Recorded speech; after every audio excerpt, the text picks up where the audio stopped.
ಪ್ರೀತಿಗೆ ಬರದೇ ಇರತಕ್ಕಂಥ ಮೊಕದ್ದಮೆನಲ್ಲಿ ನನಗೆ ಯಾವುದೇ ನೋಟಿಸ್ ಕೊಡದೆ ಬಂಧಿಸಿ 4 ಜಿಲ್ಲೆ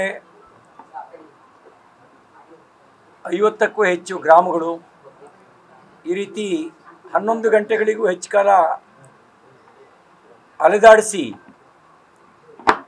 ಮಾನಸಿಕವಾಗಿ ಕುಗ್ಗಿಸುವಂಥ ಪ್ರಯತ್ನವನ್ನು ಮತ್ತು ದೈಹಿಕವಾಗಿ ಹಲ್ಲೆ ಮಾಡುವಂಥ ಕೆಲಸವನ್ನು ಕಾಂಗ್ರೆಸ್ ಸರ್ಕಾರ ಪೊಲೀಸ್ ಬಲವನ್ನು ಉಪಯೋಗಿಸ್ಕೊಂಡು ಮಾಡಿತು.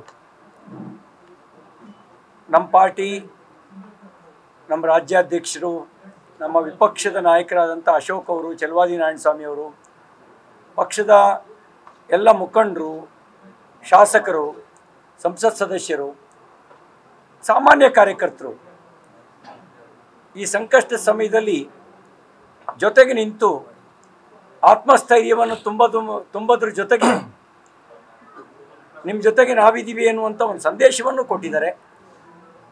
ಅದಕ್ಕಾಗಿ ಅವರೆಲ್ಲರಿಗೆ ನಾನು ತಮ್ಮ ಮೂಲಕ ಹೃದಯಪೂರ್ವಕ ಧನ್ಯವಾದಗಳನ್ನು ಸಲ್ಲಿಸ್ತೇನೆ. ಜಡ್ಜ್ಮೆಂಟ್ನ ವಿಷಯಕ್ಕೆ ಒಂದೇ ಮಾತು ಹೇಳೋದು, ಸತ್ಯಮೇವ ಜಯತೆ ಅಂತ ಬೆಳಗಾಂನಲ್ಲಿ ಹೇಳಿದ್ದೆ. ಸತ್ಯಕ್ಕೆ ಜಯ ಸಿಗುತ್ತೆ ಅಂತ. ಸತ್ಯಕ್ಕೆ ಜಯ ಸಿಕ್ಕಿದೆ. ಇದರಿಂದ ಹಿಗ್ಗೋದಿಲ್ಲ.